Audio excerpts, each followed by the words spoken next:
y'all. Welcome to the Liberation is Lit podcast, where the power of storytelling meets the force of social change.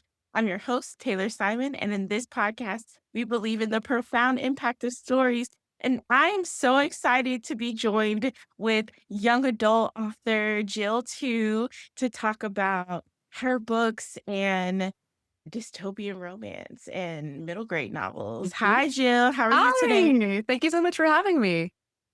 Yes. So to kick us off, can you tell us a little bit about yourself as an author and why you decided to write dystopian romance and also middle grade novels, Yeah, not absolutely. necessarily the two together? Yeah, not yet anyway, no. Right.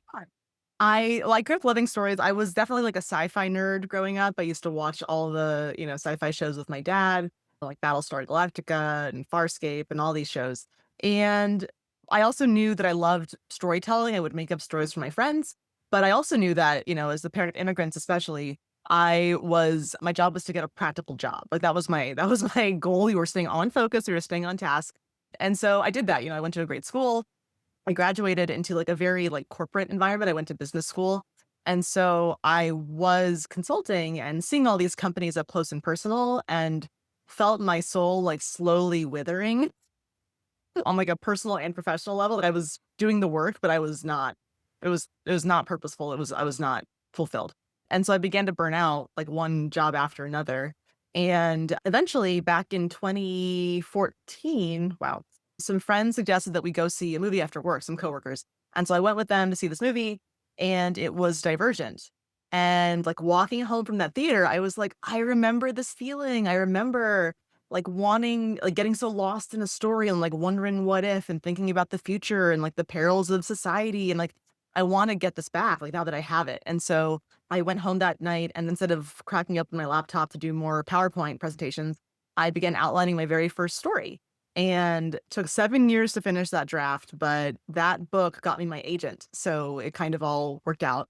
And yeah, I don't know if there's something about, like, having been in that corporate space that makes me lean towards dystopian stories, but I feel like I'm working through some stuff maybe. And it's yeah, I still have more ideas, so clearly it's not out of my system yet, but yeah, I think there's that. And then the middle grade, like, to be totally honest, I never thought I would end up being a middle grade author. The idea for my debut middle grade, Kaya Morgan's Crowning Achievement, actually began as a short story that I wrote. And I originally wrote it as like a teenager character, so almost like a YA sort of protagonist. And I submitted it to an anthology, didn't get into the anthology, but I grew up going to the Renaissance Festival and grew up like kind of being that like nerdy black girl that didn't quite know where she fit. And so I had that story in me. And when Freedom Fire, which was a new imprint out of Disney Books, was getting started, they reached out to my agent asking if I had any ideas. And I was like, I think I actually could age this down. It's a middle grade imprint, so they only take middle grade stories. And something about doing that unlocked like all of this feeling of like Kaya as this like passionate, nerdy girl who knows exactly what she's into. She's not apologizing for that, but the rest of the world needs to kind of catch up.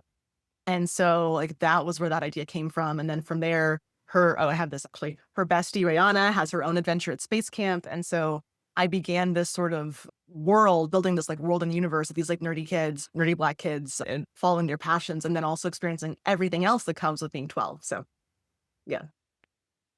I really love that. And that's just like one of the nerdy black kids that would have probably grown up reading your books because Yeah.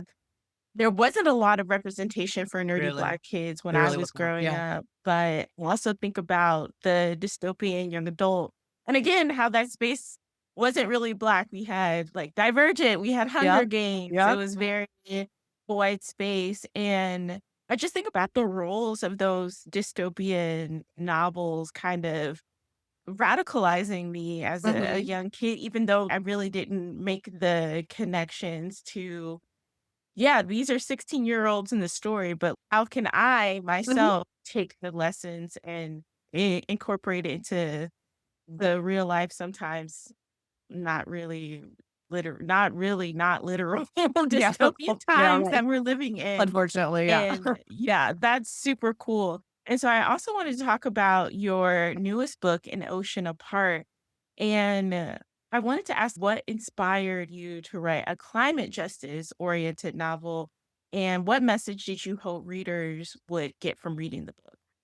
Yeah, so anytime I'm thinking about a new dystopian story, there's always like the personal, like also like the romance element of it, but I always start with like what I'm trying to say or like what element of society I really want to examine. And for Notion Apart, the thing that kept coming back to me is the wealthy's tendency to like insulate themselves from consequences. They've got bunkers, they've got, spaceships to Mars planned out. They've got all this stuff. And many of them do have like it's called seasteading. They have these communities and these massive ships and floating islands that they want to create to get literally like away from the jurisdiction of like actual countries. And, I think when I thought about that message of like the wealthy trying to insulate themselves in vain, because we know that we're all on this planet together, climate change felt like the natural mechanism for that. So in that book, the wealthy and their corporations have really ruined the environment here on land. And so they kind of flee to the sea on these massive luxurious cruise ships and they kind of govern from afar. So they're still in charge, but they just like don't have to suffer any of the consequences, right? So yeah, so Eden is living on land. She's, part of they're called the Marshers. They live in this marsh off the coast of in Miami or former Miami that now is flooded. And life is hard there, right? There's no food, there's no water, there's disease, right? And she's mad. She's really angry. And she finds out about this dating competition that one of the wealthy CEOs is having for her son on her cruise ship. Eden's like, bet, like I'm sneaking on board. I'm gonna be one of these wealthy girls. I'm gonna like enter the competition, win his heart, break his heart, and steal all of the prize money back for my people. And that's kind of her mission at the beginning of the book. That kind of this backdrop of climate change and food scarcity and water scarcity and all the things that we know are already happening. And there's something powerful too about it being set in marshy Florida, because I think of like Zora Neale Hurston and Their Yeah. Eyes Were Watching God, and Mhm. just making those connections there. Mhm. And again, I love how it's like, yes, like this, oh, fluffy romance, like dating show Right. trope in like the backdrop of something so dark as and sinister as like climate crisis that's already starting to happen, like you Yeah. said. Yeah. And I know we've been talking about this, but how does social justice really influence your writing? How much do you take from real life? Mhm. And do you see your writing as, I don't wanna say prophetic, it's like, I I hope don't think really hope Octavia not. Butler, Really hope uh not. yes, right. But how do you kind of take real life and talk about social justice in a way that's digestible for young people? Yeah, absolutely. I think, people ask a lot, like, where these ideas come from. And I'm like, I'm just pressing fast forward, right? Like, I see what we have. I pick a couple of elements. I like pull the string and I just see what's going to happen. I think like technology, especially, is fascinating because technology is just an amplifier of what we're already valuing and what we already desire as a society. So, I think sci-fi stories are are human stories, right? They are showing a mirror back to us of like, well, this is what you want. Like, I'm just giving you what you want. And so we have to look at what we're already valuing or devaluing, right? My debut, The White Dystopian, The Dividing Sky, is a lot to do with like hyper capitalism and like productivity and this obsession we have with like being productive and like, treating each other like things instead of people if it means that we can get that extra ounce of time to get to work, right? So in that book, you have the people called proxies, which like, you know, raise your kids for you or go on dates for you or read books for you so that you can keep working all the time, right? And I tell that premise to people and they're like, oh, I want one of those. And it's like, no, like you're not supposed to want one of those. Like that's the whole point. Live your life for yourself, like slow down, right? And it's only because it's already here. And so I think a lot of it's social justice, yes, but it's also just, commentary on the how out of whack our priorities are and what we're valuing and just trying to like reshuffle the deck a little bit to get back to something that feels more natural and feels less like we're running away with it, right? Oh, yes, and like you said, it's already here with Mhm. ChatGPT, Mhm. and just how much people rely on it to be able to just work more Mhm. and, like, "Okay, Imma start a side business outside of my job," and Yeah. like, just finding ways to cram more productivity as in work for because our whole livelihood is tied to capitalism, Yeah. and yeah, while the idea of a proxy sounds, like, ideal in this world, but, Uh-huh. like, I want to do more of the living. I don't want Yes, to put exactly. myself Go to for a do. walk, right? Like, cook a meal together. Like, I mean, like, it doesn't all have to be, like, maximum efficiency, right? Like, not optimizing for whatever we're doing. Yeah, absolutely. Yeah. So, in this world of having to balance all of the things that life demands, and as a writer myself, I know, like, trying to, unfortunately, make a living Uh-huh, right. in this work, what keeps you grounded? What keeps you coming back to the page and being committed to your stories in this way? Yeah, I think that's one of those things where, like, I was one of those kids and teenagers that I would just, like, lay in my bed and daydream about stuff, right? I never actually wrote, like, put down on paper any fan fiction, but I was imagining myself, like, in the Fellowship, like, doing all the things, like, in all my favorite fandoms.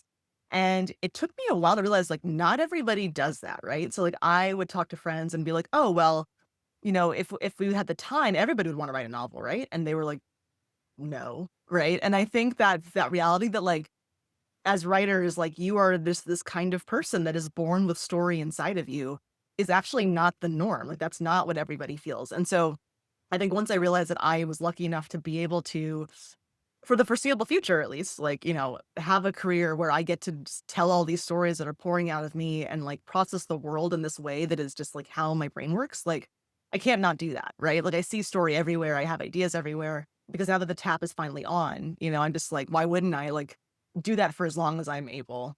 Like, I can't not, so, yeah. Yes, and I feel the same way when not so fun responsibilities of life is Yeah. not getting in the way. Yeah. Yeah, I get, like, I mean, my husband knows, like, I get irritable, like, if I can't get a story out, like, when, like, my kids have, like, a summer break or whatever, and they, there's no camps and they're at home, and I'm just like, "Oh my gosh," like, I have a scene that is, like, going to explode inside of me if I cannot write it down. I just need, like, 30 minutes to go downstairs, right? Like, it becomes like a physical, like, tension, like a buzzing, right? So, yeah. Yeah, I know a lot of writers talk about that need to get it out, get it out, get it out, Mhm. and that's why I'm always in my notes app, because, Yes, like, absolutely. when I sit down to the computer, I'm just like, nothing is here, Yeah. but the most inconvenient times, it's like, "You gotta write this down now." Yeah. Absolutely. Absolutely. Yeah. So what are some of your upcoming projects that you would like to share with readers? Yeah. So Rihanna Johnson's Giant Leap comes out from Disney Books April 21st. So that's my next one coming up. And that is middle grade about Rihanna Johnson. She is hilarious and, like, wonderful. She's a huge space nerd, but she's also very anxious. And so, like, nobody really sees the side of her inside where she's, like, constantly thinking about, like, the worst case scenario and it's like planning for it, right? And her thinking is, if she plans for it, if she has a checklist or just like a game plan, then, like, it won't catch her off guard when it happens. But then she goes to camp and she gets the very first period, and her parents are fighting, like, a lot, and her friend is really distant and strange all of a sudden. All these things that she couldn't have possibly planned for hit at the same time, and she has, like, none of her normal coping mechanisms work. Like, she doesn't have any of those resources there at camp. And so she really has to figure out what she's gonna do and how she's gonna survive this devastation. And there's, like, cool space camp stuff and fart jokes and, like, a scavenger hunt and a first crush. Like, there's also, like, lots of really fun stuff. But it very much is like, who I was at 12 and all the things that are changing around you as you realize, like, you're coming out of childhood and into something different and getting involved in family issues that you used to not have to know about, right? So, yeah, that's Brianna's story. That's April 21st. And then next spring, I will have my adult debut, and that is a sci-fi romance called Headspace. But it's very much, again, it's going back to, like, the Battlestar Galactica, like, Firefly days, but I call it The Expanse meets Emily Henry.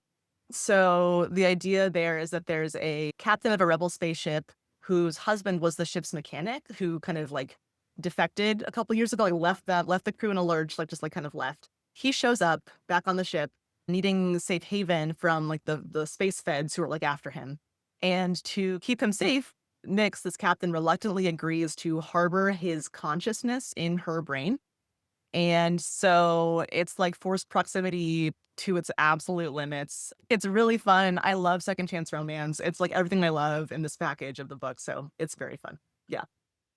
Oh, that is so exciting, and that might be because I do sci-fi, mostly Yeah. on the dystopian side, Yeah. but that one I can't wait for. I was like, we're going to space. Like, I can't believe I get to write a space book. So I'm very excited. Yeah. Yes. Has there been anything that you've been reading lately to give you inspiration or that you just want to kind of just nerd out about for a second? Yeah, I wish that I had it here. I'm reading it upstairs. So a good friend of mine, Jordan Fueco, who wrote the Raybearer series, she has her middle grade debut coming out maybe even the same day as Rihanna, maybe April 21st. It's called The Genie Game. And it is like a dystopian middle grade. Like it actually is very cool. It's like this girl she makes a deal and ends up having to become like a genie in charge of this like magical boba shop, but she has to grant wishes to get points to like be able to like figure out what happened to free her sister. It's very, very good. But there's so much really smart, very like age appropriate commentary on the rat race of capitalism. And Jordan is just brilliant. And I'm laughing. I'm like thinking like kids are going to have a blast with this book. So I'm thrilled for her. And I think it's going to just take the middle grade book world by storm. Oh, that is so exciting, and I'm just so glad to see all this representation Yes. that I didn't have as a kid. Not that Yeah. the books weren't out there, but They were hard they to find. They were absolutely hard. yes, Yeah. Yeah. definitely. And so my last question for you today is what advice would you offer listeners who want to make a positive impact in their lives? Absolutely. So, I mean, so much of my work on the dystopian side is about the intersection of capitalism and technology and how it ends up creating this very transactional kind of sheen to our relations with each other, right? But like, it's about what you can do for me, what I can do for you, and how much we can pay each other for it, as opposed to like a more authentic, natural way of communicating and relating to each other. And so I would say start local, right? And like you think about like mutual aid resources, think about like getting to know a neighbor, like really get to know them, like what's going on, right? That these are hard times for a lot of people. A lot of people feel like they can't actually share what's up. So I would just say like instead of jumping to immediately like what can I throw money at? Think about like how you can slow down and like share your like your heart and your like your relational energy, right? That is I think like the most precious resource that we're just not using right now to solve some of these problems. So Ooh, I love that. Just instead of thinking about what money can I throw at the problem, yeah. because again, that's very much a capitalist Yeah. value And then tends to of be more about you, right? Like, how can I feel mhm, better? I know, I'll throw $50 over here, right? Like, just slow down and yeah, really like connect with somebody. So yes, that relationship over that transaction. I love it. Thank you so much, Jill, for thank this you. amazing conversation. Where can people find you and keep up with your work? Yeah. So my website is jilltew.com. I'm also on Instagram and threads at J2, so JTEW writes. And then I'm occasionally on TikTok these days at Jill Tew as well. Awesome. I will make sure to put all of that in the show notes so people can find it and keep up the links. And I also put all the links to your books as well in the show notes. So I am super excited for the middle grade book that's coming out Thank you. April 21st. Make Mhm. sure to pre-order. Pre-orders help authors Please do. greatly. So Yes. the link to the pre-order will be there as well as checking out some of the other books. But thank you again, Jill, and thank you, listeners, for being a part of the Liberation is Lit podcast. If you have stories you want to share, want to suggest any topics, or just want to connect, you can find us on Instagram, Facebook, and TikTok at Liberation is Lit, or visit our website, liberationislit.com. If you enjoyed the episode, please consider leaving a review. And remember, your voice matters. And together, through the lens of stories, we're going to make a difference in the world. Until next time. Thank you.